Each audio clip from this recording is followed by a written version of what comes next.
সুপ্রিয় দর্শক শ্রোতা মণ্ডলী, আপনাদেরকে জানাচ্ছি বি বাংলা সত্য যেখানে নির্ভীক চ্যানেলের পক্ষ থেকে আন্তরিক শুভেচ্ছা ও অভিনন্দন।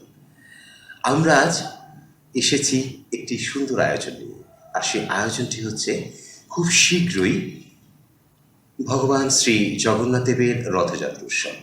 আর এই রথযাত্রা উৎসবকে কেন্দ্র করেই আমাদের আজকের এই আয়োজন। আর আমাদের এই আজকের আয়োজনে আমাদের সাথে অতিথি হিসাবে আমাদের মঞ্চে রয়েছে শ্রী শ্রী রাধা শ্যামসুন্দর মন্দির আন্তর্জাতিক কৃষ্ণ ভাবনামৃত সংঘ ইস্কন বরিশালের টেম্পল কমান্ডার ও টিএমসি সদস্য শ্রী সদাযোগী রামদাস। প্রভু, আপনি আজকের আমাদের এই বি বাংলা চ্যানেল, আমাদের স্লোগানটি হচ্ছে সত্য যেখানে নির্ভীক। আজকের এই আয়োজনে আপনি আমাদের সাথে যুক্ত হয়েছেন, আমাদের এই মঞ্চে এসেছেন। আপনাকে বি বাংলার পক্ষ থেকে একরাশ প্রীতি শুভেচ্ছা, অভিনন্দন ও নমস্কার। হরে কৃষ্ণ, আপনাকে অসংখ্য ধন্যবাদ। আপনি নিশ্চয়ই ভালো আছেন? হ্যাঁ, আমি ভালো আছি। আমরা আজকের আয়োজনটায় বসেছি খুব শীঘ্রই আমাদের রথযাত্রা উৎসব। আর এই রথযাত্রা উৎসবকে কেন্দ্র করেই আমাদের এই আজকের আয়োজন। আমাদের বেশ কিছু জিজ্ঞাসা থাকবে আমাদের জানার আগ্রহ থেকে, যেটা আমাদের সাধারণ যারা রয়েছি, আমরা ভক্তরা যারা রয়েছি বা দর্শক যারা রয়েছি, তাদের অনেক প্রশ্ন আছে আমাদের এই প্রভু জগন্নাথকে নিয়ে। তো এই জগন্নাথের যে রথযাত্রাটি, এই রথযাত্রাটির ইতিহাসটা যদি আপনি একটু সংক্ষেপে বলতেন। অসংখ্য ধন্যবাদ। আসলে রথযাত্রা মহোৎসব এমনই একটা উৎসব, এটা সারা বিশ্ব হচ্ছে একযোগে, এবং এটার সম্পর্কে অনেক তথ্য আছে শাস্ত্রে বা আমাদের পুরাণে। অনেকভাবে, অনেক ক্যাটাগরিতে অনেক ব্যাখ্যা রয়েছে। তো একটা ব্যাপার হচ্ছে যে রাজা মহারাজ ইন্দ্রদ্যুম্ন রাজা, তিনি হচ্ছেন মালব দেশের অবন্তিপুরের রাজা ছিলেন সত্যযুগ, এবং উনি ছিলেন ব্রহ্মার বংশধর। তো উনি যখন শুনতে পেয়েছিলেন যে নীল মাধব রূপে পরম ব্রহ্ম পরমেশ্বর ভগবান তিনি অবস্থান করছেন উড়িষ্যাতে নীলগিরি পর্বত, তখন উনি তার হৃদয়ের ব্যাকুল ইচ্ছায় সেই ভগবানকে দর্শন করার জন্য ওনার এক প্রিয় মন্ত্রী, তার নাম হচ্ছে বিদ্যাপতি, তাকে তিনি প্রেরণ করেন। উনি একাধারে ছিলেন ব্রাহ্মণ। তো সে বিদ্যাপতি সেখানে গিয়ে দেখলেন যে শবররাজ নামে এক বিশ্বাবসু নামে এক ব্যক্তি, তিনি এই নীলমাধবের পূজা করতেন। তো সেখানে তিনি তার এক কন্যা ছিলেন, তার নাম ছিল ললিতা, তার সাথে যুক্ত হলেন। তো পরিণয় স্বরূপ তাদের বিবাহ হলো। তো একদিন সেই বিদ্যাপতি জানেন না যে কোথায় আছে নীলমাধব, কিন্তু এটা জানতেন যে শবররাজ বিশ্বাবসু প্রতিদিন পুজো দিতে যাচ্ছেন, কিন্তু ওনার একটা আগ্রহ, সরাসরি বলতেও পারছেন না। তখন একটা দিন উনি জিজ্ঞাসা করেছিলেন তার কন্যাকে যে কিভাবে আমি সেই নীলমাধবের দর্শন পেতে পারি। তখন এই শবররাজ কোনো মতে রাজি না, ওনার মেয়েকে ছেড়ে যাবে এই ভয়ের আশায় চোখ বেঁধে সে বিদ্যাপতিকে নিয়ে যান নীলমাধব দর্শন। এখানে একটা চালাকি করেন বিদ্যাপতি, তিনি কিছু সর্ষের দানা গুজে নিয়েছিলেন। সর্ষেগুলো যখন যাচ্ছিলেন, চোখ বেঁধে উনি তো পথ চিনবেন না, তখন সেই সর্ষের দানা তিনি ছিদ্র করে একটা ছিদ্র কাপড়যুক্ত ফেলতে গিয়েছিলেন। পরবর্তীতে যখন ওখান থেকে চলে আসে নীলমাধবকে দর্শন করে, পরবর্তীতে এই বিদ্যাপতি সেই সর্ষের দানা থেকে গাছ হয়, সেই লাইন ধরে তিনি নীলমাধবের কাছে গিয়ে পৌঁছান। এটা যখন সেই ইন্দ্রদ্যুম্ন রাজাকে নিয়ে যেখানে পৌঁছান, সেই তখন কি হয়, অন্তর্হিত হয়। পরবর্তীতে সেই ওখান থেকে তিনি সেই বিদ্যাপতি তিনি তখন দেখতে না পেয়ে সেখান থেকে দৈবানী হয় যে আমার একটা রূপ আসবে। এইভাবে সেখান থেকে জগন্নাথ রূপ হয়, এবং পরবর্তীতে রথযাত্রা অনুষ্ঠান হয়। এখানে আমি যেটা বলবো, রথযাত্রা মূলত ইতিহাসটা হচ্ছে রথ মানে রথ, এটা একটা বাহন, আর যাত্রা মানে গমন, অর্থাৎ এক স্থান থেকে আর এক স্থানে যাওয়াকে মূলত রথযাত্রা বলে। এরকম তিনটি উৎসব আছে আমাদের, রথযাত্রা, দোলযাত্রা, স্নান যাত্রা। তো এই স্নান যাত্রার পরে হচ্ছে রথযাত্রা। আর এটার মূলত তাৎপর্য যেটা, সেটা হচ্ছে ভগবান শ্রীকৃষ্ণ যখন বৃন্দাবন থেকে মথুরায় চলে আসে, মথুরায় চলে আসার পরে কংসকে বধ করার পর উনি দ্বারকায় চলে যান। তো দীর্ঘদিনের একটা বিরহ কাজ করছে, অর্থাৎ ভগবান শ্রীকৃষ্ণের সাথে ব্রজবাসীদের বা গোপিকাদের যে একটা সম্পর্ক, সেটা তারা মানে পাচ্ছিলেন না সঙ্গটা। তখন একবার কোন একটা সূর্যগ্রহণের সময় দ্বারকা থেকে কুরুক্ষেত্রে আসছিলেন কৃষ্ণ, সেটা ব্রজবাসীরা জানতে পারে। তখন ব্রজবাসীরা সেখানে যান এবং সেখানে কৃষ্ণকে দর্শন করে, এবং তাদের একটা মনের আকুলতা, এই কৃষ্ণকে আর দ্বারকা যেতে দেওয়া যাবে, এখান থেকে সোজা ট্রেনে আমরা কোথায় নিয়ে যাব? বৃন্দাবনে নিয়ে যাব। তো কোন রকমে কৃষ্ণকে উঠিয়ে তারা সেই রথ ধরে টেনে নিয়ে যাচ্ছিলেন বৃন্দাবন। এটাই মূলত রথযাত্রার ইতিহাস, দ্বারকা থেকে বৃন্দাবনে যাওয়া। তো প্রভু, আপনি এখানে বলছেন যে শ্রীকৃষ্ণ, ভগবান শ্রীকৃষ্ণের কথা, কিন্তু আমরা রথযাত্রায় রথের আসনে আমরা দেখতে পাচ্ছি জগন্নাথের, বলদেব এবং সুভদ্রা দেবীকে, এদেরকে দেখতে পাচ্ছি সেই আসনে। এরা কারা মূলত? আরেকটি প্রশ্নের সাথে সাথেই আমি করছি, এই আমাদের দেখা যাচ্ছে অনন্ত কোটি ব্রহ্মের ভিতরে আমাদের যে প্রচুর দেবদেবী রয়েছে, ঠিক আছে, তো সেই দেবদেবীদের রূপটা একটু ভিন্ন, আর এই জগন্নাথ বলদেবের, সুভদ্রা দেবীর রূপটা একটু ভিন্ন। এই দুটো বিষয়ে একটু যদি আপনি বলতেন। আমি যেটা বলছিলাম আপনাকে, যে রথযাত্রায় যে নীলমাধব দর্শন, ওখান থেকে যখন অন্তর্হিত হয়ে যায়, তখন সেই নীলমাধব তিনি বলছেন যে আমি একটা রূপে প্রকাশিত। আসলে এখানে মূলত আমি যে আপনার রথযাত্রার ক্ষেত্রে যে বললাম যে কৃষ্ণকে দ্বারকা থেকে বৃন্দাবনে নিয়ে যায়, যে এই যে জগন্নাথ, বলদেব, সুভদ্রা, এরাই মূলত হচ্ছেন সেই ভগবান শ্রীকৃষ্ণ এবং বড় ভাই বলরাম এবং তাদের বোন সুভদ্রা। এই একটা কথা আছে, যেই গৌর সেই কৃষ্ণ সেই জগন্নাথ। অর্থাৎ যিনি মহাপ্রভু, যিনি কৃষ্ণ এবং যিনি জগন্নাথ একই। এখানে জগন্নাথ ভগবানের প্রত্যেকটা নাম হচ্ছে অর্থপ্রভু। জগন্নাথ মানে জগতের নাম, ভগবান শ্রীকৃষ্ণ মানে সর্বাকর্ষক। এভাবে তিন ভাই বোন যখন চলে যায়, এটাই মূলত রথযাত্রা। এখানে প্রথম হচ্ছে বলদেবের রথ, বলরাম আগে যায়, তারপরে তার বোন যে সুভদ্রা দেবী, কারণ ক্ষত্রিয় ছিলেন তো বোনকে মাঝখানে রাখছেন। তারপরে সর্বশেষে তিনি শ্রীকৃষ্ণ, তিনি জগন্নাথ নামে তিনি সেখানে গমন করেন। আর এখানে যে বিষয়টা বলবো, আপনি বলছেন রূপের বিষয়, অন্যান্য যে দেবদেবীরা যিনি যেরকম রূপ আছে, তাদের পূর্ণাঙ্গ হাত, পা, চোখ, একটা আমাদের মানুষের যে রূপ সেরকম তাদেরকে আমরা দেখছি, বা তা আমাদের পূর্বপুরুষগণ বা মহর্ষিগণ সেই রকম রূপ দিয়েছেন তাদের। কিন্তু জগন্নাথ, বলদেব, সুভদ্রা দেবীর রূপটা একটু কেমন যেন ভিন্ন। এই প্রসঙ্গে একটা সুন্দর কাহিনী আছে। সেটা হচ্ছে যে যখন ওই যে দ্বারকায় অবস্থান করেন বৃন্দাবন ছেড়ে, তখন সেই মহিষীরা, আপনারা জানেন শ্রীকৃষ্ণের 16,000 মহিষী আছে, তখন তারা জানতে চেয়েছেন যে কৃষ্ণ যখন আমাদের সাথে থাকেন, রাতের বেলা উনি গোপী, বিভিন্ন গাভীদের নাম, গোপ শাখাদের নাম, বৃন্দাবন, মা যশোদা বলে ডেকে ওঠে। তখন তাদের একটা ধারণা যে ওখানে এমন কি বিষয় ঘটেছিল, এটা ভগবান শ্রীকৃষ্ণ বলতে পারছেন।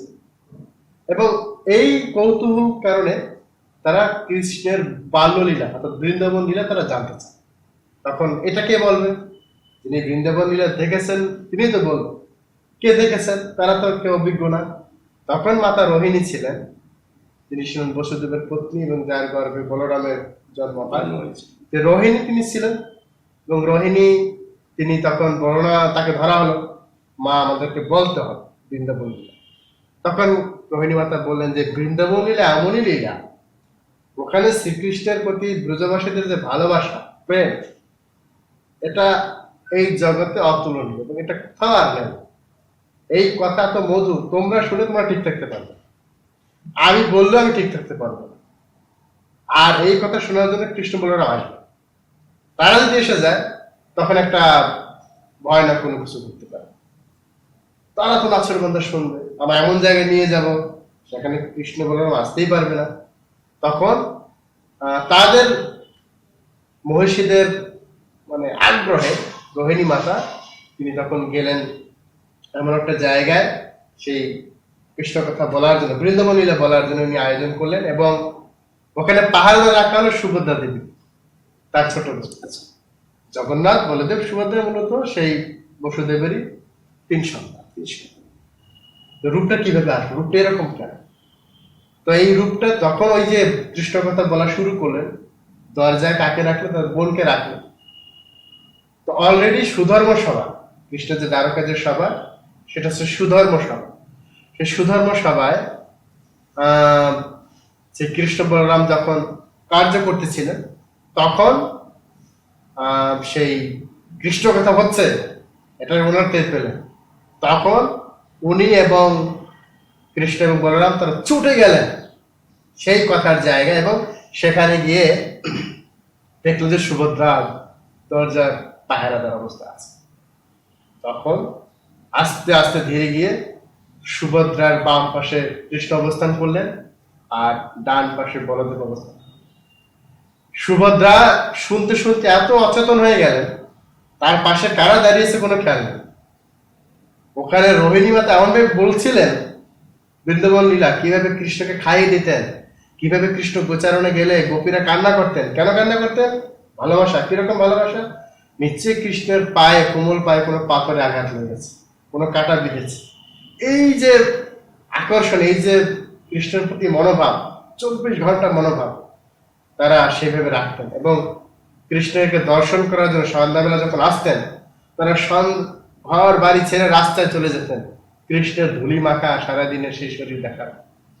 এবং কৃষ্ণের জন্য তারা ননি মাখন তৈরি করে রাখতেন। তারা চাইতেন কৃষ্ণ সে চুরি করে খান, কারণ ওনারা জানতেন যে যশোদা মাতা কত আদর করে খাওয়া।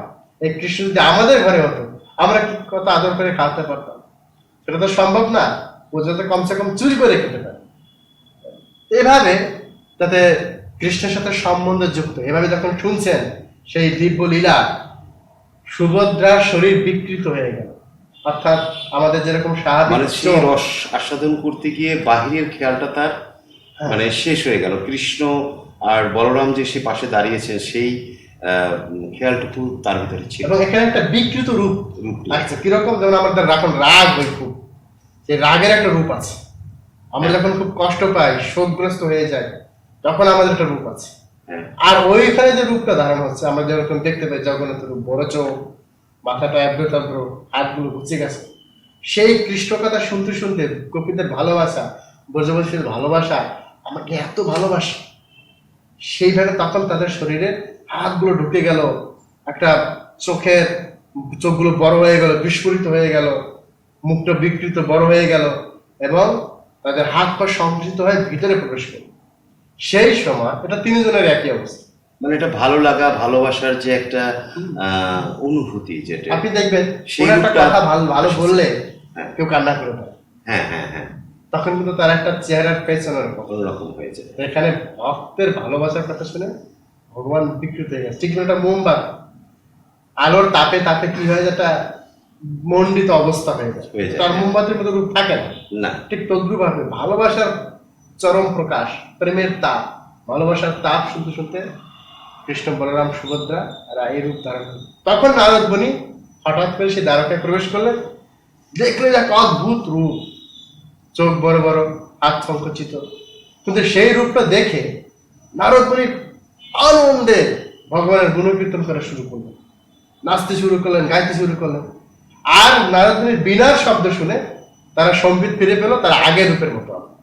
আগের রূপে তখন নারদ মুনি, এই যে রূপটা আসলো কিভাবে, এখানে হচ্ছে মূল পয়েন্ট। তখন নারদ মুনি বললেন, প্রভু আপনার অনেক রূপ দেখেছি 10 অবতারে, কুর্ম রূপ, বরাহ রূপ, নৃসিংহ রূপ, কিন্তু এই রূপ আমি কখনো দেখি। আর এই রূপ দেখে আমি নিজেকে আমি স্থির করতে পারি, আমি আপনার প্রতি মোহিত হয়ে গেছি। এই রূপ জগতে প্রকাশিত।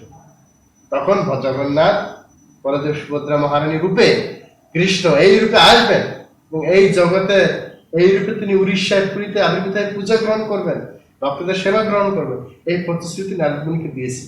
আর এই রূপটাই যখন খোদাই কাঠ খোদাই করতে, যখন কাঠ থেকে সেই বিগ্রহ তৈরি করা হবে, সেই বিগ্রহ যখন তৈরি করার জন্য একদম সুপকার রাখা হলো, কাঠমিস্ত্রি বল, যেখানে বিশ্বকর্মা হ্যাঁ, এই রূপটা হ্যাঁ, ধরে এসেছিলেন। এটা কারণ যে কেউ তো ভগবানের শরীর থেকে বিগ্রহ তৈরি করতে পারবে পারবে না, হ্যাঁ সেটাই। এটা বিশ্বকর্মা, তিনি একটা বৃদ্ধ রূপ নিয়ে এসেছিলেন, নিয়েছে। ওনার নাম ছিলেন অনন্ত মোহরাম। আচ্ছা আচ্ছা। এবং তিনি যখন সেই রূপ দিতে চাচ্ছিলেন, ওনার একটা প্রতিশ্রুতি ছিল যে আমাকে 21 দিন একটা ঘরে আবদ্ধ অবস্থায় রাখতে হবে, যেখানে অন্য কেউ প্রবেশ করতে পারবে না, আর দরজাও খোলা যাবে না। তো একটু একটু একটু খটকা মনে হয়েছিল রাজা ইন্দ্রদনু মহারাজের, কিন্তু ভগবানের ইচ্ছা এবং তার ইচ্ছা। তখন এইভাবে 14 দিন যখন হয়েছিল, প্রতিদিন শব্দ শুনতে পেতেন, বিগ্রহ তৈরি হচ্ছে, কাঠের কাজ হচ্ছে, কিন্তু 14 দিন পরে আর কোনো শব্দ শোনা গেল না। তখন রাজা ইন্দ্রদনুর স্ত্রী গুন্ডিচা দেবী, ওনার একটা সন্দেহ, উনি কি মারা গেলেন না খেয়ে না ঘুমিয়ে, নিশ্চিত কিছু একটা হয়েছে। তখন খুব জোরাজোরি করছিলেন, কিন্তু ইন্দ্রদনু রাজার ইচ্ছা ছিল না যে মায়ের মানে অর্থাৎ গুন্ডিচা দেবীর জোরাজোরিতে যখন সে দরজা খোলা হলো, দেখালো সেই ব্যক্তির ভিতরে নেই, একটা অভ্রতভ্র রূপ, চোখ হয়েছে বড় বড়, কান হয়নি, হাত ঠিকভাবে হয়নি, হাতটা এরকম আঙ্গুলগুলো দেওয়া হয়নি, আঙ্গুলগুলো দেওয়া হয়নি, পা আসেনি কোমর পর্যন্ত। কি রকম রূপ! হ্যাঁ হ্যাঁ, আমাদের অপরাধ হয়েছে, আমাদের মনে হয় ভুল হয়ে গেছে। তখন ওরা অনশন করা শুরু করলেন, তখন দৈবানী হল না, এই রূপটা হচ্ছে আমার প্রকৃত রূপ, আমি এই রূপেই এই জগতে প্রকাশিত।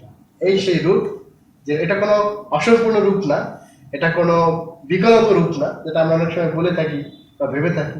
এটা হচ্ছে সেই দিব্য রূপ, সেই বৃন্দাবনের বিরহের ভালোবাসার রূপ, যেই কথা শুনে, এই ভালোবাসা ভগবান নিজেকে একটা প্রেমের রূপে বিকৃত করেছে। আচ্ছা আচ্ছা। দর্শক শ্রোতা মণ্ডলী, আমরা মোটামুটি সকলে এইটুকু অবগত আছি যে ভগবানের অনন্ত রূপ, অনন্ত লীলা, অনন্ত নাম। তা এই এতগুলো যে রূপ, তার তো মানে অসংখ্য, মানে অগণিত এত রূপ রয়েছে তার। আচ্ছা, আজকে যেহেতু আমরা রথযাত্রা উৎসব নিয়ে রয়েছে, আমার পরবর্তী যে আমার আপনার কাছে প্রশ্নটি রয়েছে, সেটি হচ্ছে আমরা রথযাত্রার দিন একটা জিনিস আমরা খুব বেশি খেয়াল করি, এবং এই জিনিসটাকে আমার সেই ছোটবেলা থেকে একটা প্রশ্ন আমার ভিতরে জেগেছে। সেটি হচ্ছে রথযাত্রা উৎসবের দিন রথের সামনে একজনকে দেখা যায় এই পথে আর কি ঝাড়ু দিচ্ছে, এই একটা। আর একটা হচ্ছে যে যারা ভক্ত থাকে কিংবা দর্শনার্থী থাকে, যা পথিক যারা থাকে, তাদের ভিতরে একটা, যখন যে পথ থেকে রথটি যাচ্ছে সেই পথে রথের দড়ি স্পর্শ করার জন্য, ছোঁয়ার জন্য তাদের ভিতরে একটা বেকুলতা, একটা আকুলতা কাজ করে, ছুটে যাওয়া, সেই দড়িটাকে স্পর্শ করা, এই যে ঝাড়ু দেওয়াটা এবং দড়িটাকে স্পর্শ করাটা, আসলে এইটার কারণটা কি, বা এইটার মানে গুরুত্বটা কতটুকু? দেখেন, পুরান একটা শ্লোক আছে, শ্লোকটা হচ্ছে এই: দোলে চা দোল গোবিন্দ, চাপে চা মধুসূদনা, রথেতু বামনাম দৃষ্টা পুনর্জন্ম নবিদ্যতে। অর্থাৎ দোলে চা দোল গোবিন্দ মানে হচ্ছে দোলনায়, অর্থাৎ দোলযাত্রা হয়, দোলনায় যদি দোল গোবিন্দ অর্থাৎ রাধা গোবিন্দ যদি দর্শন করা যায়। আর চাপে চা মধুসূদন মানে হচ্ছে, চাপে না, এখানে সংস্কৃত শ্লোক, চাপে নৌকা, নৌবিহার, নৌযাত্রা বলে। এই নৌবিহারে যখন মধুসূদন ভগবানকে দেখা হয়, আর বলছে রথে বামনম দৃষ্টা, অর্থাৎ রথে ভগবান, এখানে বামনের কথা বলা আছে। বামন মানে কেন বলা আছে বামন? বামন অবতার, তার মানে বামন অবতার, উনি তো সমস্ত অবতার অবতার হিসাবে, হ্যাঁ হ্যাঁ, সব অবতার ওনার ভিতরে আছে। আচ্ছা, কিন্তু এখানে বামন রূপ মানে একটু খাটো রূপ, আচ্ছা আচ্ছা, মানে একটা বেটে রূপ। হ্যাঁ হ্যাঁ। তো বামনম দৃষ্টা, যাতে এই 3 জায়গায় ভগবানকে দর্শন করা হয়, পুনর্জন্ম নবিদ্য। জয় জগন্নাথ। এই জড়জগতে, দুঃখময় জগতে আমাদেরকে আর জন্মগ্রহণ করতে হবে। তো ঠিক সেই ধারাবাহিকতা এখানে এই রথে দড়ি স্পর্শ করা অত্যন্ত গুরুত্বপূর্ণ। তো দড়িটা হচ্ছে অনন্ত নাম, কারণ ভগবানকে সাধারণ কেউ টানতে পারে না। আপনি দেখবেন নারায়ণ ভগবান বিষ্ণু কোথায় শুয়ে আছেন? অনন্ত অনন্ত নাগের উপর শুয়ে আছে। লক্ষ্মী দেবী তার পদযুগল মালিশ করছে। নালিশ করছে, হ্যাঁ। তো এই অনন্ত নাগ হচ্ছে ভগবানের একটা প্রকাশ, এবং তিনি হচ্ছেন সেবক ভগবান। তো এই দড়িটা, রথের যে দড়ি, এটা কোনো সাধারণ দড়ি না, আমরা দেখতে পারি সাধারণ দড়ি না, ওটা হচ্ছে সে অনন্ত নাগ। অনন্ত নাগ তিনি নিজেকে দড়ি রূপে প্রকাশ করছে, আর ভক্তরা ওদের ভক্তি মিশ্রিত ভাব দিয়ে তিনি সেই দড়ি স্পর্শ করে, এবং সেই দড়ি তখন সেই অনন্ত নাগ তিনি শক্তি পেয়ে ভগবানকে তার প্রকৃত গন্তব্যস্থলে গমন করানোর সুযোগ দেন। অর্থাৎ ভগবান তিনি ভক্তের অধীন, অধীন, হ্যাঁ। ভক্তের ভক্তিতে ভগবান চলমান। এই জন্য একটা গীতার শ্লোক আছে, ভগবান বলছে যে যথা মাম প্রপদ্যন্তে তাংস্তেব ভজম মম বর্তনে বর্তন্তে মনুষ্য পার্থ সর্ব। যে যে ভাব নিয়ে আমাকে সেবা করে আমি সেইভাবে চালু করি, ঠিক এভাবে, এবং সেইভাবে ভক্তকে কৃপাও করি। সেইভাবে এখানে বৃন্দাবনে চলে যাচ্ছে ভগবান, বৃন্দাবনে নিয়ে যাবে, সেই গোপিকাদের ভাব আমাদের অবলম্বন করা উচিত। আর সেই দড়ি হচ্ছে সেই অনন্ত নাগ, তাকে আমরা যখন স্পর্শ করি আমরাও পবিত্র হই, আর জগন্নাথকে দর্শন করলে আমরা পবিত্র হই, এবং আমাদের পুনর্জন্ম যত দুঃখ, আমাদের কষ্ট, আমাদের পাপ কলুষতা আছে, সমস্ত কিছু এই দড়ি স্পর্শ এবং জগন্নাথকে রথ উপরে স্পর্শ করলে বা দর্শন করলে আমাদের সব পাপ হয়। এটা হচ্ছে দড়ি তাৎপর্য। আর একটা আপনি বলছিলেন যে ঝাড়ু ঝাড়ু দেওয়া, হ্যাঁ, হ্যাঁ। এটা আরো অনেক গুরুত্বপূর্ণ ব্যাপার। তো ঝাড়ু দেওয়াকে রথের সামনে, এটাকে বলা হয় ছেঁড়া পহরা, উড়িষ্যা ভাষায় এটাকে বলা হয় ছেঁড়া পহরা। এটা তখনকার সময় রাজারা তারা এটা দিতেন। এটা কারণ হচ্ছে ওই রথের সামনে, এটা কিন্তু একদম রথ অবধি পর্যন্ত, অর্থাৎ আপনার যেখানে গন্তব্যে পৌঁছবে সেই পর্যন্ত, সেই পর্যন্ত। এবং এটাকে সুগন্ধি চন্দন মিশ্রিত জল ছিটিয়ে দেওয়া হয়, এবং সেই ছিটিয়ে দেওয়ার পরে সেখানে তৎকালীন সময়ে উড়িষ্যার রাজারা স্বর্ণ ঝাড়ু দিত। অর্থাৎ এখানে আমরা যেমন কোন একটা মহৎ ব্যক্তি আসলে, প্রাইম মিনিস্টার এরকম আসলে রাস্তাকে পরিষ্কার করা হয়, সাজানো হয়, আলপনা করা হয়, বা যে কোনো আপনারা দেখেন কোনো বিয়ে বাড়িতে বা কোনো জায়গায় রাস্তাঘাট পরিষ্কার করে সাজানো হয়। ঠিক জগতের না, জগন্নাথ কিন্তু তার পবিত্র রথে করে জগৎবাসীকে কৃপা দেওয়ার জন্য তিনি এগিয়ে যাচ্ছেন। সেই জন্য যাতে কোনো অমঙ্গল অসুচি না থাকে, এই জন্য ওটাকে চন্দন জল এবং ঝাড়ু দেওয়া হয়। এটাকে বলা হয় ছেঁড়া পাওয়া। আর এটা করতেন রাজারা। রাজারা মনে করতেন আমরা রাজা নই, জগতের রাজা জগন্নাথ। জগন্নাথ মানে কি? জগতের নাথ। কেন আমরা কে? আমরা সবাই তার দাস। রাজারা তাদের মিথ্য অহংকারকে দূরীভূত করার জন্য এবং জগন্নাথের প্রকৃত সেবক এটাকে তুলে ধরার জন্য তারা নিজেরা জগন্নাথের এই ঝাড়ু সেবাটা দিত। এটা হচ্ছে জগন্নাথের রথযাত্রায় সমস্ত অপবিত্র সূচিগুলো দূর করিয়ে দেওয়া আর নিজেকে ভগবানের সাথে যুক্ত করা, এই মনোভাব। আচ্ছা আচ্ছা। আমার আরেকটি প্রশ্ন ছিল, যেটা হচ্ছে আমাদের সনাতন ধর্মে দেখা যায় যে 12 মাসে 13 পার্বণ, এবং এই 13টি উৎসবই বা 13টা পার্বণই আমাদের সনাতন ধর্মাবলম্বীরা ধর্মীয় ভাব গাম্ভীর্য নিয়ে যার যতটুকু সম্ভব হয় সেভাবে তারা পালন করছে। এবং রথযাত্রা উৎসবটিও আমি সেই ছোটবেলা থেকে দেখেছি, এটাও পালন হচ্ছে বিভিন্ন মন্দিরে, মঠ মন্দিরে। কিন্তু একটা জিনিস লক্ষণীয় ব্যাপার যে ইস্কন প্রতিষ্ঠিত হওয়ার পর, এই আমাদের পৃথিবীতে ইস্কন প্রতিষ্ঠিত হওয়ার পর এই রথযাত্রা উৎসবটির ভিতরে একটি ব্যাপকতা আসছে, আলাদা মাধুর্য, আলাদা সৌন্দর্য যুক্ত হয়েছে। এটা কেন? কারণ এখানে ইস্কনের কার্যাবলীটা কি, বা ইস্কনের এখানে গুরুত্বটা কতটুকু রথযাত্রা উৎসবে তারা প্রতিষ্ঠিত হওয়ার পর এটার ব্যাপকতা আসবে? আসলে এটা ভগবান জগন্নাথ যখন নারদমুনি দর্শন করেছিলেন দ্বারকায় বসে এই রূপটা, তখন নারদমুনিকে একটা কথা বলেছিল, আমি কলিযুগে এই রূপে সারা জগতে পূজিত হব। বিশেষ করে উনি বলছিলেন পুরীধামে। এই পুরীধামে উনি যখন এটাকে ওনার অবস্থান এবং মন্দির, রথযাত্রা উৎসব চালু হয়, এটা অন্য কোথাও হতো না। এবং এই পুরীধামে যখন এখানে চালু হয়, তো কিন্তু এটা পরবর্তীতে জগন্নাথ যে কৃপা বা এই যে কলিযুগে তিনি যে উপাস্য, সেটা কিন্তু আমরা কম জানতাম। তখন ছিল প্রভুপাদ, তিনি যখন এই কৃষ্ণ ভাবনা আন্দোলন শুরু করেন, উনি দেখেছেন কলিযুগে মানুষ খেতে পছন্দ করে, নাচতে পছন্দ করে, এবং বেশি একটা তপস্যার ভিতরে, এটা আমাদের শাস্ত্রেও আছে, কলিযুগে মানুষের বেশি তপস্যা করতে পারবে না।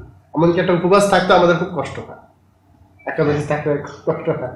তো সেই জন্য উনি দেখছেন যে জগন্নাথ এত কৃপাময়, এই কলিযুগে ওনার এই অনুষ্ঠানে কোনো প্রকার কোনো উপবাসের কোনো ব্যবস্থা নেই, শুধু খাওয়া আর খাওয়া।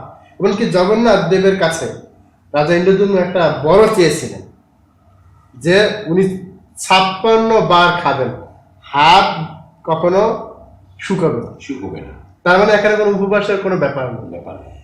শিল প্রভুপাদ এই বিষয়টা কোট করলেন। এবং যে রথযাত্রার যে রথের যে মহিমা, কারণ আমরা প্রভুপাদ দেখলেন যে যে রাধা গোবিন্দ দোলযাত্রা তো এক জায়গায় হয়, নৌবিহার নৌযাত্রাতে একটা পুকুরে হবে বা একটা সরোবরে, মানে গণ্ডিবদ্ধ জায়গায়। কিন্তু প্রভুপাদ দেখলেন যে এই যুগের মানুষ আধ্যাত্মিক ভাবে এত অনাগ্রহ, কেউ মন্দিরে আসতেছে না, কেউ প্রসাদ পেতে পারতেছে না। তখন প্রভুপাদ এই রথযাত্রাকে তিনি ইসকনের সবচেয়ে বড় প্রোগ্রাম হিসেবে তুলে ধরলেন। উনি 9 জুলাই 1967 সালে সান ফ্রান্সিসকোতে, আমেরিকার একটা বিখ্যাত শহর, সেখানে তিনি এই প্রথম রথযাত্রা শুরু করলেন। এবং এর দ্বারা উনি বুঝাতে পেরেছিলেন যে এই রথ লং টাইম অনেক জায়গা যাওয়া হবে, এবং সব জায়গার লোক, কারণ এখনকার সময় বড় বড় রাস্তা তৈরি হয়েছে, তো সেই জায়গা যদি আমরা জড়ো করি এবং সেই জায়গায় যদি রথ টানার সুযোগ করে দিই, মানুষ জগন্নাথের আরো বিশেষ কৃপা লাভ করে। আপনি দেখেন দোলযাত্রায় দোল গোবিন্দের সবাই দোল নাও দিতে পারে না, নৌকায় সবাই না উঠতে পারে, রথযাত্রার রথের দড়ি এবং রথযাত্রাকে দর্শন করা এবং রথের দড়ি স্পর্শ করা সবার সুযোগ আছে। কিন্তু বলবে না কেউ যে অমুক গোত্রের লোক, অমুক ব্যক্তিরা আসবে না, সবাই অংশগ্রহণ করতে পারবে। আর ওই সময় ভগবান আরো কৃপাময় হয়। আপনি যেভাবে ভগবানকে নিবেদন করবেন, দেখবেন যে পথে বসে ভোগ রাখা, ওই প্রসাদ আবার দিয়ে দেওয়া হয়। এই যে একটা কলিযুগের মানুষের চাহিদা স্বরূপ, খেতেও পারছে, রাস্তায় নৃত্য কীর্তন করছে, আর জগন্নাথকে দর্শনও করছে। এই যে একটা কি বলা যায়, বিধি নিষেধ বিহীন এক প্রকার, অত কঠোরতা নেই, অত বাইন্ডিং নেই, সহজভাবে জগন্নাথের সেবায় যুক্ত হয়। আপনি হয়তো বা জানেন, এই জগন্নাথের সেবা করেছিলেন বিশ্বাবসু, বলছিলাম শবর মানে অত্যন্ত নিম্ন জাতি। এর দ্বারা ভগবান জগন্নাথ প্রমাণ করেছেন, আমি জগতের নাথ, আমি সবার, আমি কেবল হিন্দু নাথ, উড়িয়া নাথ, অমুক নাথ, সমুক নাথ, আমি জগন্নাথ, জগতের সবাই আমাকে সেবা করতে পারে। এই যে জাতি ধর্ম বর্ণ নির্বিশেষে শিল প্রভুপাদ সারা পৃথিবীতে তিনি একটা কি বলা যায়, বৈদিক সাম্যবাদ প্রকাশ করলেন, যার মাধ্যমে সবাই জগন্নাথের সেবায় যুক্ত হতে পারে।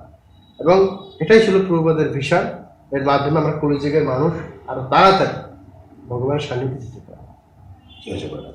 প্রভুপাদ একটি সাধারণের একটি প্রশ্ন, সেই প্রশ্নটা আমার, সেটা হচ্ছে জগন্নাথ, বলদেব এবং সুভদ্রা দেবী প্রতি বছর এই জগন্নাথ রথযাত্রায় আমরা একটা শব্দ শুনতে পাই যে জগন্নাথ দেব, বলদেব এবং সুভদ্রা দেবী মাসি বাড়ি যাচ্ছেন।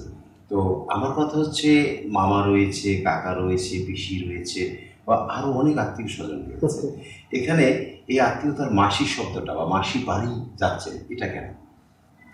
তো মাসি বাড়ির যে বিষয়টা আপনি বলছেন, এটা মূলত যখন ভগবান মূল মন্দির ছেড়ে যখন গুন্ডিচা মন্দিরে যান, সেই মন্দিরে যাওয়ার আগে, অর্থাৎ বৃন্দাবন ঢোকার সাথে সাথে যে যশোদা নন্দ মহারাজের বাড়ির ঠিক তার আগেই যশোদা, তার এক বোন, তার নাম হচ্ছে অর্ধভাষিনী দেবী, তার একটা বাড়ি পড়ে। তো সেই জায়গাটাকে সেই তিনি হন জগন্নাথের কৃষ্ণের মাসি। এই অনুযায়ী জগন্নাথ মন্দির, যখন জগন্নাথ গুন্ডিচা মন্দিরে যান, এই গুন্ডিচা মন্দির এটা উড়িষ্যায় আছে, আমাদের হয়তো বা অন্যান্য জায়গায় এরকম নেই। উড়িষ্যায় ঠিক ওই মন্দিরে পাশেই, গুন্ডিচা মন্দিরের পাশেই এই যশোদার ভগিনী অর্ধবার্ষিণী দেবীর একটা মন্দির রয়েছে। রয়েছে। তো উনি ওখানে যখন প্রবেশ করেন তখন প্রথমেই মাসি বাড়িতে একদিন অবস্থান করেন, তারপরে গুন্ডিচা মন্দির যান। এই মাসি মানে হচ্ছে সেই অর্ধবার্ষিণী দেবীর মন্দির, যিনি যশোদার ভগিনী রূপে পরিচিত ছিলেন। আচ্ছা।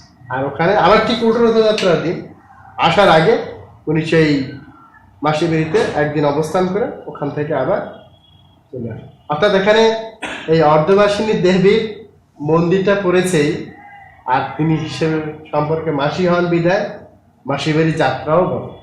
আচ্ছা, আপনি একটু একটা শব্দ চয়ন করেছেন, উল্টো রথ। হ্যাঁ। আচ্ছা, এই উল্টো রথ, এই কথাটার অর্থটা কি বুঝতে পারছেন? উল্টো রথ হচ্ছে মানে প্রথম রথযাত্রার দিন যেভাবে গমন করে, যে পথে গমন করে, ঠিক সেই পথে আবার ফেরত আসেন, পুনরায় ফিরে আসেন। এই পুনরায় ফিরে আসাকে বলা হয় উল্টো রথ। পুনরায় যেভাবে প্রথম যেদিকে রথযাত্রা হচ্ছে, যে পথে যাচ্ছে শেষ পর্যন্ত যে গেল, যেখানে মাসি বাড়ি হয়ে তারপরে ওখানে 8 দিন অবস্থান করেন। 8 দিন অবস্থান করলেন, এবং সেই পথে যখন 8 দিন পরে আবার ফেরত আসলেন, ওটাকে উল্টো রথ। আমরা জানতে চাচ্ছি, তাই তো জিজ্ঞাসা, আর সেই আয়োজন নিয়ে আমাদের আজকের এই অনুষ্ঠান। প্রভু, আমার আরেকটি প্রশ্ন রয়েছে, যে প্রশ্নটি হচ্ছে ভগবান জগন্নাথের অনেক অনেক ব্যাপক ব্যাপক ব্যাপক তাদের লীলা রয়েছে, যেমন সমস্ত লীলা বর্ণনা একটা আয়োজনে করা সম্ভব হয় না, তাই না?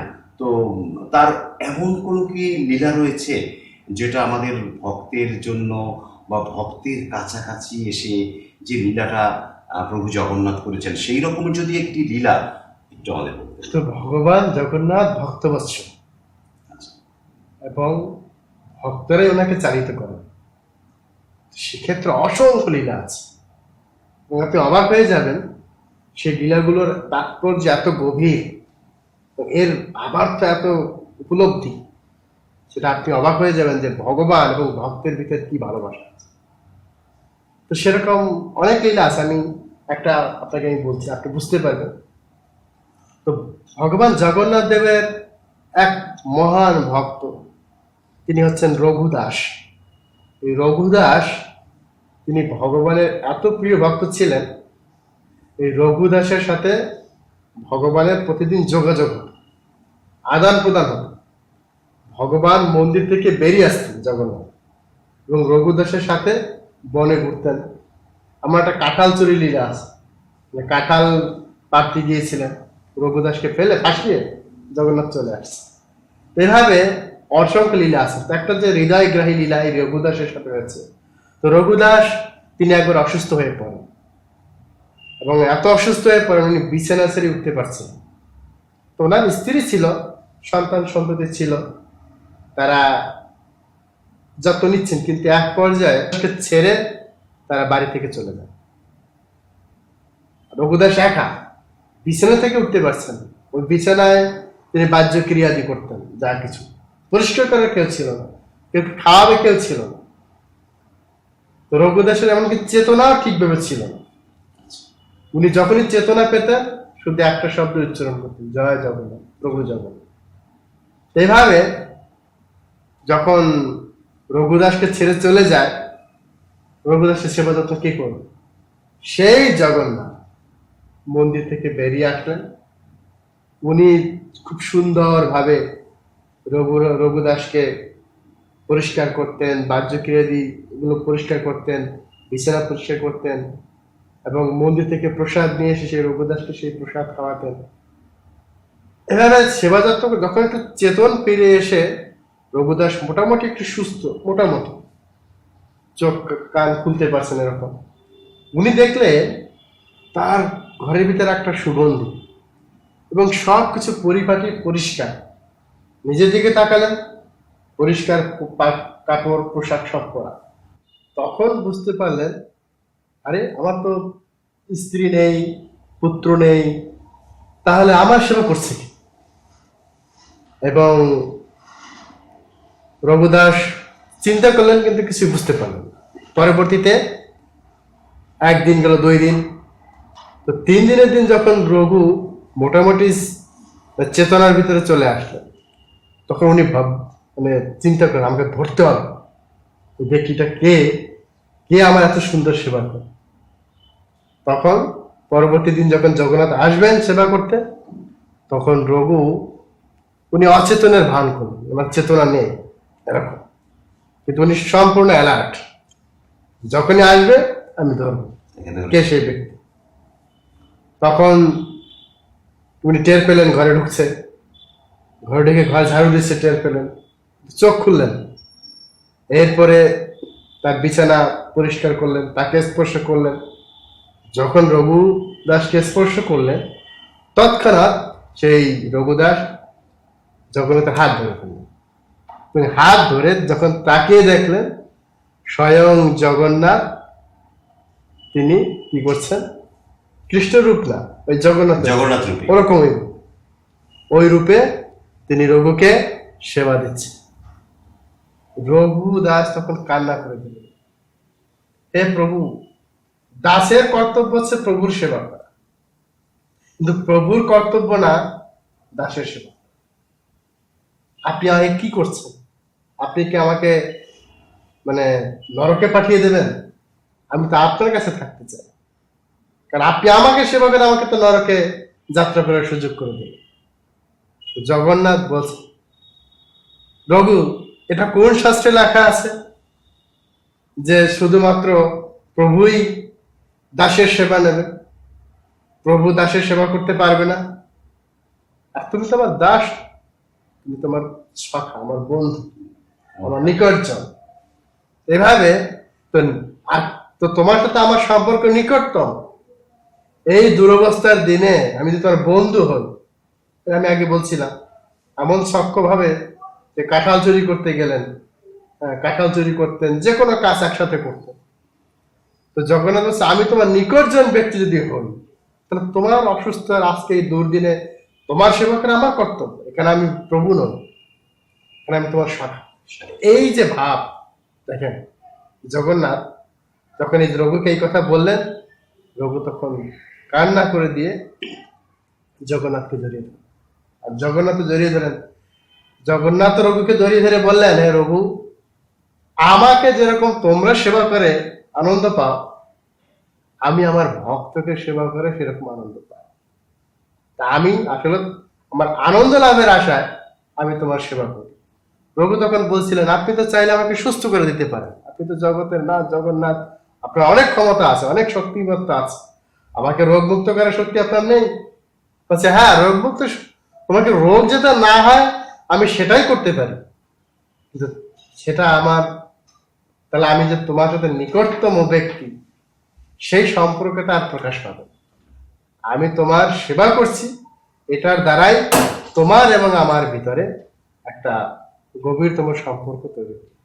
তার এই যে রঘু যার কথা বললেন, সে তার ভক্তিটা এমন পর্যায়ে চলে গেছে, এটা সত্য যে একটি পূর্ণকে, যিনি অসম্পূর্ণ তিনি পূর্ণকে মানে সহযোগিতা করবেন, তার পাশে থাকবেন।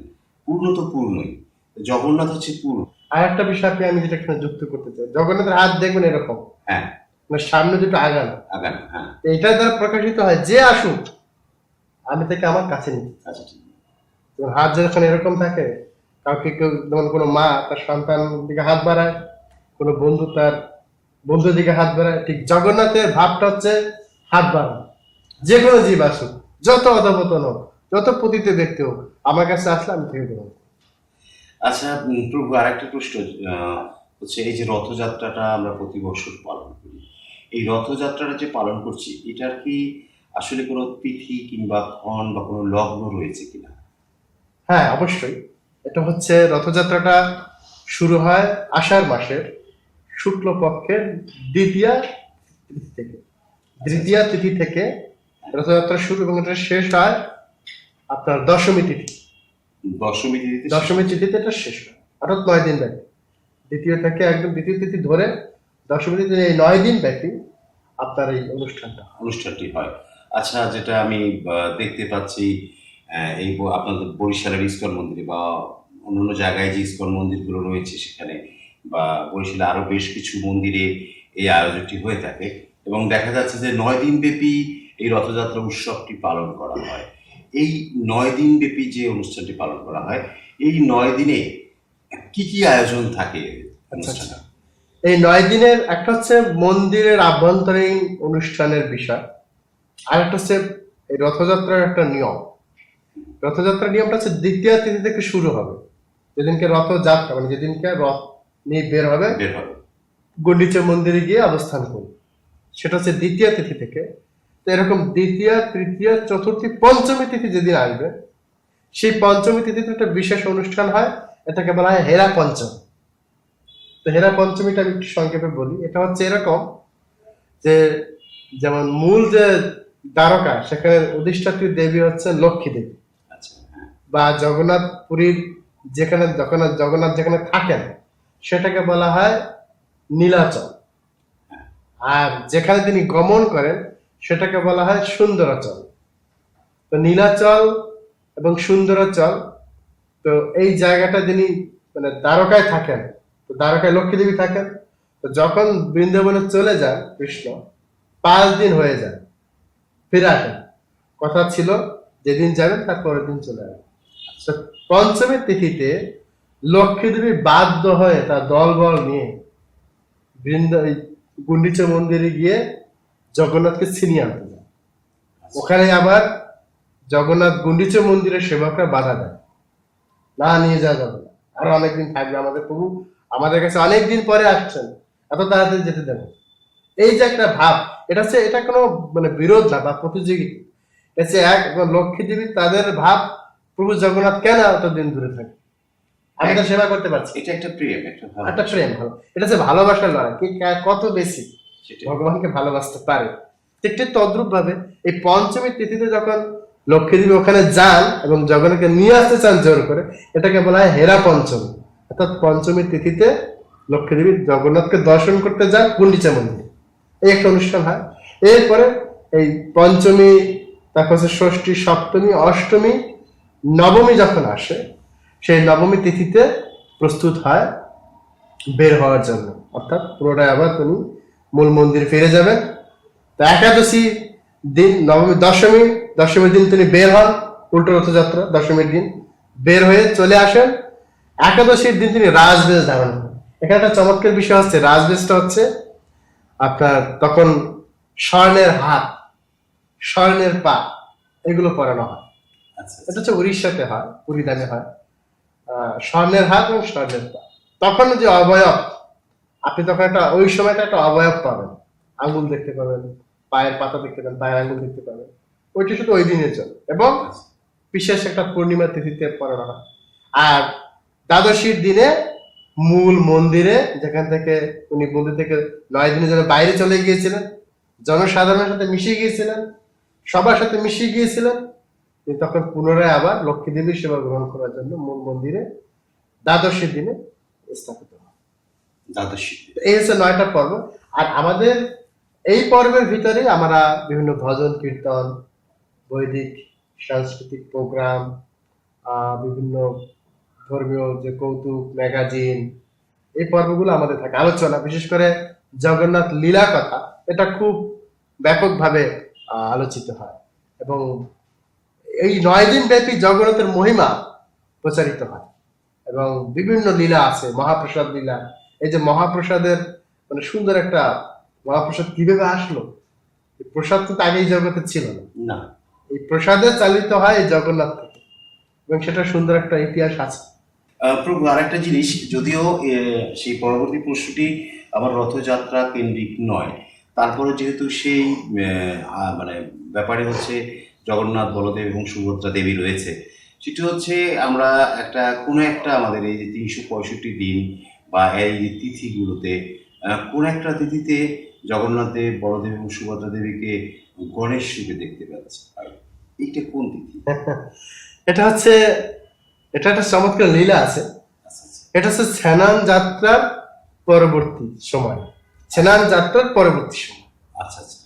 এটা যখন জ্যৈষ্ঠ পূর্ণিমায় এই স্নান যাত্রা অনুষ্ঠিত হয়।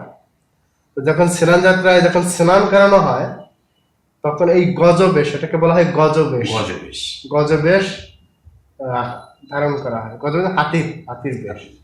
এর কারণ হচ্ছে আহ, গণপতি ভট্ট নামে, আমি একটু বলি সংক্ষেপে যেহেতু আপনি প্রশ্নটা করেছেন। গণপতি ভট্ট নামে একজন বিশেষ, তিনি গণেশের ভক্ত। তিনি একবার উড়িয়াতে যান। তো ওখানে উনি যেহেতু গণেশের ভক্ত, তো ওখানে ওই দিন যেদিন হচ্ছে সেদিন হচ্ছে স্নান যাত্রার দিন। তো ওই স্নান যাত্রার দিন বড় রাস্তার পাশে বসে সবাই সেই স্নান যাত্রা দর্শন করে। তো যখন ওই ওই ভক্ত গেলেন, উনি গণেশের এত প্রিয় ভক্ত, উনি সব জায়গায় গণেশের রূপ দেখতে চান। তো ওখানে গিয়ে দেখলেন যে গণেশ রূপ না, তবে এটা আমি কোন জায়গায় আসলাম, আমি আমার আরাধ্য দেবকে দর্শন করতে পারছি, এই জায়গা আমার পছন্দ না, আমি চলে যাব। যখন চলে যাচ্ছেন তখন স্নান যাত্রা শেষ, স্নান যাত্রার পরবর্তী দর্শন দিবেন, তখন ভগবান জগন্নাথ এক ছোট ব্রাহ্মণের বালক রূপ ধারণ করে তিনি সেখানে গিয়ে ওই ব্রাহ্মণকে, ওই ভক্তকে বললেন, আরে তুমি কোথায় যাচ্ছ? বলছে আমার আরাধ্য দেব এখানে নাই, তাই আমি এখান থেকে চলে যাচ্ছি, আমার ওই রূপ দেখতে পছন্দ না। তখন বলছে, আরে তুমি কোন রূপ দেখতে চাও? বলছে আমি গজবেশ, গণেশের যে রূপ, হাতির মাথা, গণেশ গজবেশ। বলছে তুমি চলো, তুমি এখন গিয়ে দেখবে তোমার সে আরাধ্য দেবকে তুমি সেখানে দেখতে পাবে। আর জোরাজোরি করে, না আমি যাবো না, আমি দেখে আসি, সেই রূপ নেই। এরকম করে যখন সেই ব্রাহ্মণ বালকের কথায় যখন গেলেন, গিয়ে দেখলেন তখন ওই জগন্নাথ হচ্ছেন ভক্তের বাসনা পূরণ করে। এও ভক্ত, তখন তিনি কি করছেন, সেই জগন্নাথ ওই ভক্তের বাসনা পূরণ করার জন্য উনি গজ বেশ ধারণ করেছে, অর্থাৎ গণেশের রূপ ধারণ করেছে। আর সুভদ্রা দেবী উনি গণেশের রূপ ধারণ করেনি, উনি একটা পদ্মের রূপ ধারণ করেছে। এদিন আপনি এই জন্য পরবর্তী সময়ে এই স্নান যাত্রার পরে জগন্নাথের একটা গজ বেশ দেখানো হয়, আর সুভদ্রা, জগন্নাথ বলদেব গজবেশ, আর সুভদ্রা দেবী হচ্ছে পদ্মবেশ। এটা ওই ভক্তের কারণে সেই প্রথাটা এখনো চলে আসছে। আচ্ছা, আরেকটি প্রশ্ন করব, সেটি হচ্ছে আপনি কিছুক্ষণ আগে বলেছিলেন যে আমাদের হচ্ছে যেটা আমরা শুনে থাকি অন্নগত প্রাণ, এবং এই 9 দিন ব্যাপী যে জগন্নাথ দেবের রথযাত্রা উৎসবে এক কথায় আপনি একদম মনের মাধুরী মিশিয়ে বলেছেন যে রাস্তায় নেমে জগন্নাথের সামনে, রথের সামনে আমরা আনন্দ উল্লাস করতে পারছি, নাচানাচি করতে পারছি, এবং 9 দিন ব্যাপী পুরোদমে খাবার আয়োজন থাকছে, এবং আপনি একটি সুন্দর একটি শব্দ উচ্চারণ করেছেন, সেটা হচ্ছে মহাপ্রসাদ। আমি একটু জানতে চাবো, এই যে মহাপ্রসাদ কথাটি বলেছেন, এই ব্যাপারে যদি বিস্তারিত আমাদের একটু খুলে বলতেন। হ্যাঁ, অবশ্যই। কারণ মহাপ্রসাদ এটা আমাদের সনাতন ধর্মের সংস্কৃতির সাথে, একটা আচরণের, একটা পর্বের সাথে ওতপ্রোতভাবে জড়িত। যে কোনো অনুষ্ঠান, যে কোনো পর্বের জায়গায় আমরা একটা আতিথেয়তা, একটা আপ্যায়নের ব্যবস্থা থাকে। সেটা আমাদের সামাজিক কর্মকাণ্ডে হোক অথবা আমাদের আধ্যাত্মিক কর্মকাণ্ডে। আমাদের বৈদিক সংস্কৃতিতে একটা কথাই আছে যে ভগবানের কৃপা বিতরণ, এই কৃপা বিতরণের একটা পার্ট হচ্ছে মহাপ্রসাদ বিতরণ। ভগবানের নিবেদিত খাদ্যদ্রব্য ভক্তদের মাঝে বিলিয়ে দেওয়া। এটা একটা এটা কিন্তু আগে ছিল না, এটা কিন্তু শুরু হয় এই রথযাত্রা বা জগন্নাথের জায়গা থেকে। কিরকম সেই বিষয়ে আপনাকে আমি একটু বলছি, তা আমাদের সবার জানা উচিত। তো মহাপ্রসাদ এটা হচ্ছে একবার নারদ মুনি তিনি বৈকুণ্ঠে গিয়েছিলেন, যেখানে সেই ভগবান লক্ষ্মী নারায়ণ অবস্থান করছেন। তো একবার সেই নারদ মুনি লক্ষ্মী দেবীর নির্দেশে কিছু সেবা করেছিলেন, এবং লক্ষ্মী দেবী এতই প্রীত হয়েছেন, তো নারদকে বলছেন, নারদ তুমি যা বর চাবে আমি তোমাকে সেই বর দেব। তো যেহেতু নারদ মুনি ভগবানের শুদ্ধ ভক্ত, তার কোনো জাগতিক কোনো বাসনা ছিল না। উনি চেয়েছিলেন ভগবানের বিশেষ কৃপা পেতে। এই জন্য উনি তখন লক্ষ্মী দেবীকে বলছেন, হে মাতা লক্ষ্মী দেবী, আপনি আমাকে যদি এই ভগবানের ভুক্ত অবশেষ দিতে পারেন, আমি অত্যন্ত কৃতজ্ঞ হব, আমি সেটাই চাই। তো এই কথা শুনে লক্ষ্মী দেবী কি করলেন, তিনি একটু বিমর্ষ হলেন। এর কারণ কি, ঠিক কিছুদিন আগে ভগবান বিষ্ণু বলছিলেন, প্রিয় লক্ষ্মী, আমার এই ভুক্ত অবশেষ শুধুমাত্র তুমি পাবে, আর কোথাও বা কোনো ভক্তজন এটা না পায়। না, এই কথা শুনে লক্ষ্মী দেবী বলছেন, আসলে নারদ, তুমি অন্য কোনো বর চাইতে পারো কিনা? বলছে, না মাতা, আমার অন্য কোনো, যদি সম্ভব হয় আমাকে এই বরটা দিন, এই সুযোগটা করে। এই পরবর্তীতে বলছে, আমি সুযোগ হলে তোমাকে বলবো, বা সুযোগ হলে তোমাকে আমি ভগবানের প্রভুর মহাপ্রসাদ সৃষ্ট তোমাকে দেবো। তখন তার মহাপ্রসাদ নামটা ছিল না, ভুক্ত অবশেষ। তখন এরকম যখন সেই লক্ষ্মী দেবী ভগবানকে সেবা করছেন, একদিন তিনি লক্ষ্য করলেন লক্ষ্মী দেবীর মনটা একটু বিমর্ষ। তো বৈকুণ্ঠ এমন একটা জায়গা, এমন একটা স্বভাব ওখানে, যে কেউ কখনো বিমর্ষ হবে না। বৈকুণ্ঠ মানে কোনো কুণ্ঠা নেই, কোনো হতাশা নেই, কোনো দুঃখ নেই, কোনো ঝামেলা নেই, কোনো জ্ঞানজাম নেই। তো তখন নারায়ণ বলেন, কি ব্যাপার লক্ষ্মী, তোমার মনটা খারাপ? লক্ষ্মী দেবী নারদের কাছে যে বাধা আছে সেই ব্যাপারগুলো বললেন। তখন নারায়ণ বললেন, না এই ব্যাপার ঠিক আছে, তুমি নিতে আমার ভক্ত বিশেষ নারদকে নিয়ে দিতে পারবে আমার অজান্তে, আমি যেন বুঝতে না পারি, সেইভাবে যদি হয় তাহলে অসুবিধা নেই। লক্ষ্মী দেবী তো আনন্দিত। তখন যখন ভগবানকে এই প্রসাদ খাবার দেওয়া হলো, ভগবান যখন একটু অন্যমনস্ক হলেন, সেই ফাঁকে লক্ষ্মী দেবী ভগবানের ভক্ত বিশেষ নিয়ে গেলেন এবং সেই নিয়ে গিয়ে নারদকে দিলেন। নারদ সেই খাবারটা খেলেন, প্রসাদটা পেলেন, আনন্দে নারদ আর স্থির থাকতে পারলেন। আপনি একটু চিন্তা করুন, ভগবানের প্লেট থেকে তার খাদ্যের অবশেষ খাচ্ছে, অর্থাৎ ভগবানের মুখের সেই দিব্য কি বলা হয়, মাধুরী মিশ্রিত সেই জিনিসটা। তো নারদ মুনি এত উদ্দোলিত হয়ে গেছে, উনি বলেন দিন রাত কীর্তন করতে লাগলেন এবং নাচতে লাগলেন। নাচতে নাচতে কীর্তন করতে করতে করতে করতে এক পর্যায়ে কৈলাস চলে গেল। কৈলাস কে তা কিন্তু জানেন? হ্যাঁ, কৈলাসে দেবাদিদেব মহাদেব। দেবাদিদেব মহাদেব উনি যখন ছিলেন, উনি যখন ওখানে আছেন, উনি বলেন নারদ সম্পর্কে ভাই হয়, কেননা ব্রহ্মার থেকে সৃষ্টি নারদ, আর ব্রহ্মার ভ্রু যুগল থেকে শিবের সৃষ্টি, কিন্তু শিব অনেক ব্রহ্মার থেকে শক্তিশালী।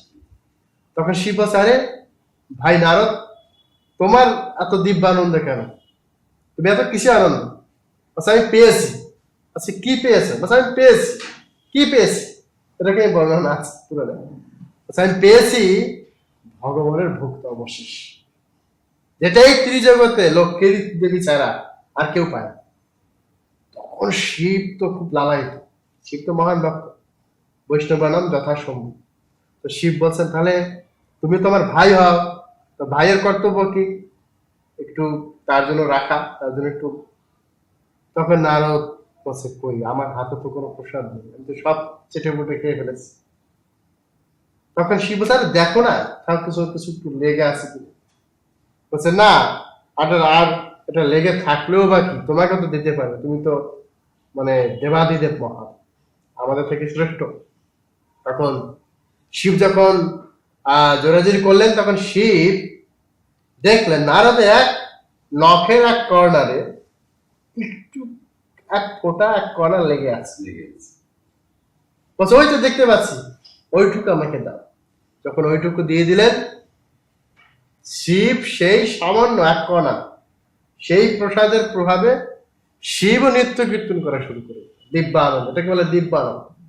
এবং এক পর্যায়ে উনি তাণ্ডব কৃত্য, শিবের তাণ্ডব কৃত্য হয় কখন? যখন পৃথিবী ধ্বংসের মহাপ্রলয়ের সময় সারা পৃথিবী আদি কম্প শুরু হয়ে গেল। তো শিবের অত্যন্ত পতিব্রতা স্ত্রী পার্বতী, উনি আসলেন, যাকে আমরা দুর্গে বলি। তো ওই পার্বতী দেবী এসে বললেন, স্বামী আপনি এত উদ্দণ্ড তাণ্ডব চিত্ত শুরু করলেন, মহাপ্রলয় তো সময় হয়নি। আচ্ছা না, আমি জগৎ ধ্বংসের জন্য তাণ্ডব নৃত্য করছি, আমি প্রভুর মহাপ্রসাদ পেয়েছি, সেই আনন্দে আমি নৃত্য করছি। কোন প্রভুর? নারায়ণের ভক্ত বিশ্বাস। হ্যাঁ, তাহলে আমি তোমার সহধর্মিণী, আমার ভাগেরটা কোথায়? এখন শিব পেয়েছি কিভাবে? একটি কণা, একটু কণা, নারদের হাত। তাও নারদের এক কর্নারে লেগেছে। এবং সেটার আবার কিভাবে কি লাগে, প্রথম মুখে আঙুল দিয়ে ঢুকে শিব গ্রহণ করেছে। তখন শিব বলছে, আরে দেবী, আমি যেভাবে পেয়েছি তুমি তো সেভাবে পেতে পারো না।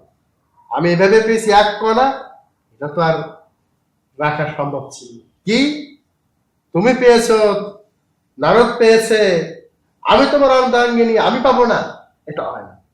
তখন উনি অত্যন্ত ক্রোধান্বিত হলেন। এই ক্রোধাগ্নির দ্বারা এই জগৎ ধ্বংসের উপক্রম হয়। তখন ত্রাহি ত্রাহি দেবতারা, ব্রহ্মা আদি দেবতারা ভগবান বিষ্ণুর কাছে গেলেন। ভগবান বিষ্ণু জানেন ঘটনাটা কি হয়েছে। সরাসরি ভগবান ওখানে আসলেন। তখন এখন মূল যে কথাটা, কিভাবে এই জগতে আসবে, তখন পার্বতী দেবী তিনি অনেক উপদেশ দিলেন। পার্বতী দেবী একটাই কথা, আমার মহাপ্রসাদ চায়। তখন বলছেন ভগবান বিষ্ণু বাধ্য হয়ে, এক প্রকার বাধ্য হয়ে বলছেন, যেন পার্বতী দেবী, দুর্গা দেবী আমাদের মানে প্রণম্য, উনার কারণে এই জগতে প্রসাদ আসছে। তখন পার্বতী দেবী কে বলছে, হ্যাঁ তোমাকে পর্যাপ্ত প্রসাদ দেওয়া হয়। তখন পার্বতী দেবী বলছে, আমি জগৎ জননী, এই জগতের জননী দুর্গা, আমার সন্তানেরাও যেন এই প্রসাদ পেতে পারে, সেই ব্যবস্থা করতে হবে।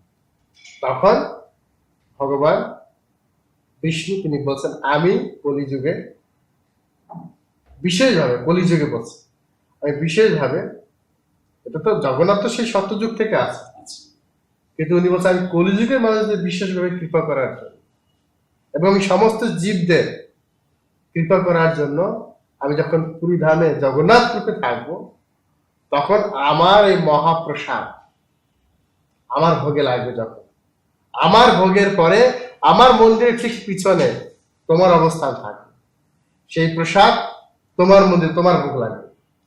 আর শিব যেহেতু তোমাকে প্রসাদ দেয়নি, শিব এই মন্দিরের ভিতরে অবস্থান করতে পারবে, শিব থেকে বাহিরে, এবং সেই মহাপ্রসাদ ওখান থেকে সরাসরি পাবে না, সে পেতে হবে অন্য জায়গা থেকে। তুমি পাবে সেই প্রসাদ জগতে সবার কাছে চলে যাওয়ার জন্য বিতরণ হবে। এবং সেটা হচ্ছে আনন্দবাজার মার্কেট। আপনি যদি পুরীতে যান, আমি শুনেছি সারা বিশ্বে ওখান থেকে প্রসাদ চলে যাচ্ছে। এবং সেই প্রসাদ এভাবে এই জগতে প্রত্যেকটা জীবের জন্য, বা আমাদের জীবের জন্য, বা আমরা যারা পতিত জীব আছি, আমাদের উদ্ধারের জন্য এই নারদ এবং শিব এবং পার্বতী দেবীর কৃপায় মহাপ্রসাদ এই জগতে। সেই থেকে এখন অবধি পর্যন্ত আমাদের এই সনাতন সংস্কৃতিতে এই প্রসাদ বিতরণটা খুবই গুরুত্বপূর্ণ। এবং আমাদের ইসকন প্রতিষ্ঠাতা আচার্য শিল প্রভুপাদ বলেন যে তোমরা যদি প্রোগ্রাম করো, অনেক বড় অনুষ্ঠান করো, কিন্তু প্রসাদ যদি না থাকে সেই প্রোগ্রাম ব্যর্থ। এই জন্য আমাদের ইসকন প্রসাদ বিতরণ এবং এটাকে ব্যাপকভাবে ফুড ফর লাইফ, হাজার হাজার জনগোষ্ঠীর মাঝে সারা বিশ্বব্যাপী এই পবিত্র আহার্যটা বিতরণ করে থাকে। এই হচ্ছে মহাপ্রসাদের ইতিহাস। আচ্ছা প্রভু, আরেকটি প্রশ্ন আমি আগে করেছিলাম যে 12 মাসে 13 পার্বণ থাকছে, তারপরও দেখা যাচ্ছে ইস্কনের কাছে এই রথযাত্রা উৎসবটি আলাদাভাবে সমাদৃত হচ্ছে। আসলে এই ইস্কনে এই রথযাত্রা উৎসবটি মানে এত ব্যাপকতা কেন?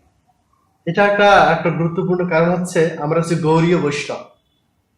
গৌরীয় বৈষ্ণব মানে আমরা মহাপ্রভুর মানে ভাবাদর্শে চালিত এবং তারই আদর্শে অনুপ্রাণিত। তো মহাপ্রভু উনি 48 বছর এই জগতে প্রকটিত ছিলেন এবং উনি লীলা করেছিলেন 24 বছর গৃহস্থ লীলা এবং 24 বছর সন্ন্যাস লীলা। তো 24 বছর যে সন্ন্যাস লীলা করেছিলেন, সেই সন্ন্যাসটি উনি পুরীধামে চলে গেছিলেন এবং সেই 24 বছরে 18 বছর তিনি পুরীধামে অবস্থান করতেন। জগন্নাথ দেবের রথযাত্রা, গুন্ডিচা মন্দির, মার্জন আদি বিভিন্ন প্রত্যেকটা পর্বে উনি ওখানে যুক্ত থাকতেন। তো যেহেতু আমরা মহাপ্রভুর অনুসারী এবং মহাপ্রভুর লীলাস্থলী গুলোকে বা তার সেই শিক্ষাটাকে আমরা গ্রহণ করি, তো মহাপ্রভু আমাদের এই তার জগন্নাথ দেব পুরীধামে অবস্থান করার মাধ্যমে উনি শিখিয়ে গেছেন কিভাবে জগন্নাথের সেবা করতে হয়, ভগবানের সেবা করতে হয়, বিশেষ করে রথযাত্রা, কীর্তন, এবং মহাপ্রভু নিজেই প্রসাদ বিতরণ করতেন, নিজে জগন্নাথের প্রসাদ ভক্তদের মাঝে বিতরণ, সেই প্রসাদ বিতরণ। তো সেই জন্য ইসকন দেখছে যে এই মহাপ্রসাদ বা জগন্নাথের কৃপা এই জগতে বেশি প্রয়োজন। কারণ দেখেন, এই জগন্নাথ মানে জগতে না, আমি পূর্বেও বলেছি, এটা শুধুমাত্র হিন্দু নাথ বা অমুক নাথ বা এরকম না, জগন্নাথ মানে জগতে, জগতের যত প্রাণী আছে, হ্যাঁ, প্রত্যেকটা জীবের অধিকার আছে তার সাথে যুক্ত হওয়া। তো এই দেখেন, সারা বিশ্বে আমরা দেখি হানাহানি, মারামারি, বিভিন্ন বিভেদ, সংঘাত। এর কারণ হচ্ছে আমরা পার্ট পার্ট ভাবছি নিজেকে। জগন্নাথের রূপ আমাদের ইসকন প্রতিষ্ঠা হয়েছিল সারা বিশ্বব্যাপী আন্দোলন প্রচার করার জন্য, এবং আমরা সবাই যেন একই একটা শান্তির ধারায় থাকি এবং একটা আদর্শে থাকি। সেই জন্য সেই পন্থাটা হচ্ছে জগন্নাথের রথযাত্রার মাধ্যমে। এটা আমাদের মিলন মেলা এবং এটা আমাদের একটা প্রাণের উৎসব। সমস্ত ধর্ম, গোত্র, জাতি, বর্ণ নির্বিশেষে আমরা একত্রিত হয়ে ভগবানের সেবায় যুক্ত হতে পারি। এই জন্য ইসকন গৌরীয় মহাপ্রভুর এই ধারার কারণে, মহাপ্রভু যেহেতু আমাদেরকে একটা বিশেষ শিক্ষা দিয়েছেন, জগন্নাথের রথযাত্রা আদি পর্বগুলোতে মহাপ্রসাদ, সেই জন্য ইসকন এটাকে যত অনুষ্ঠান আছে তার থেকে প্রধান এবং প্রথম অনুষ্ঠান রূপে রাখছে।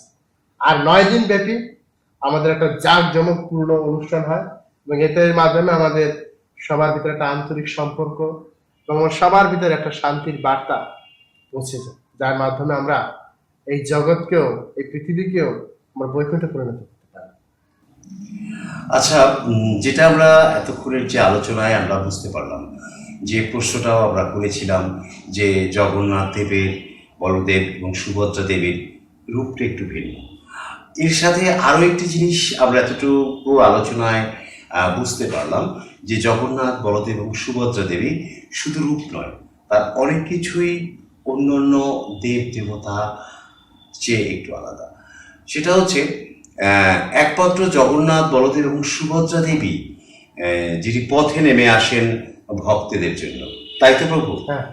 যেটা অন্য কোনো দেবদেবীকে দেখা যায় না, যারা কোনোভাবে পথে বা ভক্তের উদ্দেশ্যে নেমে আসেন। আমি যতটুকু বুঝতে পারলাম বা আমার অনুভূতিতে, আমার ভালো লাগায় যতটুকু আমি বুঝেছি, সেটা হচ্ছে যে জগন্নাথ দেব, বলদেব এবং সুভদ্রা দেবী ভক্তদের সাথে সাক্ষাতে বা ভক্তদের দেখা দেওয়ার উদ্দেশ্যেই তার এই রথযাত্রা উৎসব, নাকি প্রভু? এই জিনিসটা যদি একটু খুব সুন্দরভাবে ব্যাখ্যা করতে। এখানে আপনাকে আমি একটু উপলব্ধি করানোর চেষ্টা করব আপনার মাধ্যমে দর্শকদেরও, যে কেউ যখন অসুস্থ হয়, কেউ যখন কোনো সমস্যায় পড়ে, কে এগিয়ে আসেন আমাদের মাঝে? নিকটবর্তী কোনো জন। সব আত্মীয় আসবে না, সব আত্মীয় আসবে। যে নিকট ব্যক্তি, যার সাথে আপনার খুব গভীর সম্পর্ক আছে, সে কিন্তু সুনাম আপনার ঘরে থাকতে পারবে না। ঠিক ঠিক না? তদ্রুপ ভাবে আমরা হচ্ছে এই জগতের বদ্ধ জীব, কোনো না কোনো কারণে আমরা ভগবানকে ভুলে গেছি। ভুলে গিয়ে এই জড়জাগতিক সাংসারিক একটা চক্রে, একটা মায়ের ভিতরে আমরা আবদ্ধ আছি, এবং আমরা প্রতিনিয়ত ছুটছি আমাদের লোভ লালসা চরিতার্থ করার জন্য। আমরা প্রতিনিয়ত ছুটছি আমাদের মনের বিভিন্ন অশুদ্ধ বাসনাকে এটাকে মানে গ্রহণ করার জন্য, উপভোগ করার মাধ্যমে। এই যে এর মাধ্যমে আমরা কি হবো? আমরা জড়জগতে পড়েই থাকবো, জন্ম মৃত্যুর চক্রে পড়েই থাকবো। কিন্তু ভগবান তিনি এত করুণাময়, আমাদের এই দুরবস্থার কথা উনি উপলব্ধি করতে পেরেছেন। আমরা হারে হারে না বুঝলেও উনি ঠিকই বুঝে ফেলেছেন যে আমাদের এই অশুদ্ধ বাসনা, আমাদের চেতনা, কলুষতা, হিংসা, কাম, ক্রোধ, লোভ, মোহ, মদ, মাৎসর্যের কারণে আমরা এই জড়জগতে কত ভয়ঙ্কর একটা পজিশনে আছি আমরা। সেই জন্য দেখেন, আমরা এমনকি ভগবান থেকে এমন বিমুখ, তার মন্দিরও আসছি না, বা তার সম্বন্ধে আমরা উল্টো পাল্টা কথাও বলছি। হ্যাঁ, এটা এই রিলে কেন কেন, এটা মনে হয় নাই, এই ভগবান এই অমুক, এটা হতে পারে না, অনেক কিছু বলছি। সেই সমস্ত বিষয়গুলোকে ভগবান উপলব্ধি করে উনি চিন্তা করলেন, এই পতিত জীব আমার কাছে আসবে না, আমার কাছে আসছে না, এবং সবচেয়ে বড় কথা হচ্ছে যে স্নান যাত্রার 15 দিন অনবসর কাল, আমি কিন্তু বলছি আপনাকে যে স্নান যাত্রা 15 দিন অনবসর কাল বলে। এই অনবসর কালে কি হয়, আমরা বলি যে জগন্নাথের জ্বর হয়, বাইরের উনি লোকালয়ের কাছে আসেন না, মেশে না। ঠিক যেমন কেউ যখন অসুস্থ হয় তাকে একটু সেফ জোনে রাখা। আসলে ভগবানের তো আর অসুখ বিসুখ বলতে কিছু নাই, উনি just ভক্তদের সাথে একটা গভীর সম্পর্কে যুক্ত হওয়ার জন্য উনি কি করছেন, এই জলীলা করছেন। 15 দিন উনি এক প্রকার কাউকে দেখছেন না। তো জগন্নাথের স্বভাব হচ্ছে এমন, জগতের নাথ না, জগতের নাথের কর্তব্য, জগন্নাথের কর্তব্য জগৎবাসীকে তার কৃপা বিতরণ করা। দেখ, তো 15 দিন উনি দেখতে পেয়েছেন না কাউকে। 15 দিনের পরে উনি বেরিয়ে যাচ্ছেন সবাইকে দেখতে। উনি ওনার মন্দির, আমরা ওনাকে দেখতে আসি না, উনি বেরিয়ে গেছেন সবাইকে দেখার জন্য। সবাইকে কে কিভাবে আসে, কোনো সমস্যা আছে কিনা সবাইকে দেখার জন্য।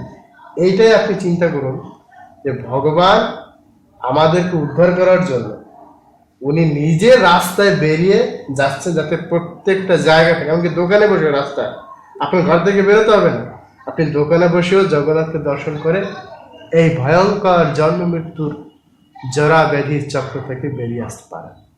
সেই অন্তিম মুক্তিদান বা মোক্ষ লাভ যেটা আমরা বলি, সেই প্রকৃত মুক্তি দেওয়ার উদ্দেশ্যেই আমরা যাতে ভগবানের সাহচর্যে ভগবান ধামে গিয়ে তার সেবা করতে পারি, তার সেবায় মৃত্যু যুক্ত হতে পারি, তাকে যেন আমি ভুলে না যাই, তাকে আমি যেন কোনো পাপ কর্ম না করি, সেই অসীম কৃপা দান করার জন্যই জগন্নাথ রাস্তায় বেরিয়ে যায় এবং 9 দিন লোকালয়ে থাকে।